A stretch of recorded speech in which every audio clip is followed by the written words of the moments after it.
Hi friends, Sunday மீலாங்கன்னு பார்க்கலாம் வாங்க. காலையில் எழுந்ததுமே வந்து பார்த்திங்கன்னா ஆளாளுக்கு ஒரு வேலை செய்ய ஆரம்பிச்சாச்சு. எங்கள் ஹஸ்பண்ட் வந்து ஃபேன் எல்லாம் க்ளீன் பண்ணிவிட்டு ஒட்டர்லாம் அடிச்சிட்டாரு. இப்போ கிச்சன் வந்து அந்த ஃபுல்லாக எண்ணெய் பிசு பிசாக இருக்குது பார்த்திங்களா, அது எல்லாமே வந்து துணி வச்சு சோப் தண்ணிலாம் போட்டு துடைச்சிட்டு இருந்தார். ஃபுல்லாக சூப்பராக துடைச்சிட்டாரு பாருங்கள். டைல்ஸ் போடுறது ரொம்பவே நல்லது. நம்ம சுண்ணாம்பு அடிச்சிருந்தோன்னு வச்சு பார்த்திங்கன்னா அது எல்லாமே கரையாக ஆகிடும். அப்போ வந்து பார்த்திங்கன்னா க்ளீன் பண்ணுறது ரொம்பவே கஷ்டமாக இருக்குது. இப்போ வந்து பார்த்திங்கன்னா டைல்ஸ் தான் சூப்பராக க்ளீன் பண்ணியாச்சு.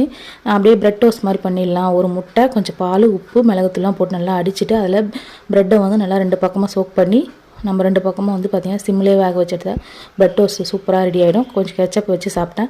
காலைல பிரேக்ஃபாஸ்ட் வந்து முடிச்சாச்சு. அதுக்கப்புறம் குளிச்சுட்டு காய்கறிலாம் வந்து இந்த வீக்குக்கு தேவையானது எல்லாமே வாங்கியாச்சு. அப்புறம் பாப்பாவை தூங்க வச்சுட்டு எங்கள் ஹஸ்பண்ட் வந்து பார்த்திங்கன்னா கிரில் கட்டுக்கெலாம் பெயிண்ட் அடிச்சிட்டு இருந்தார். நான் வந்து கீ ரைஸ் அதுக்கப்புறம் குருமா மாதிரி வச்சுட்டேன். மெயில் வீட்டு சிஸ்டம் வந்து பார்த்திங்கன்னா பிரியாணி, 65, அப்புறம் வந்து ரைத்தா, ஸ்வீட்லாம் கொடுத்துருந்தாங்க. அவங்க பையனுக்கு நெக்ஸ்ட் வீக் தான் பர்த்டே. அவங்க ஊருக்கு போகிறதால முன்னாடியே செஞ்சு கொடுத்துருந்தாங்க. சூப்பராக இருந்தது.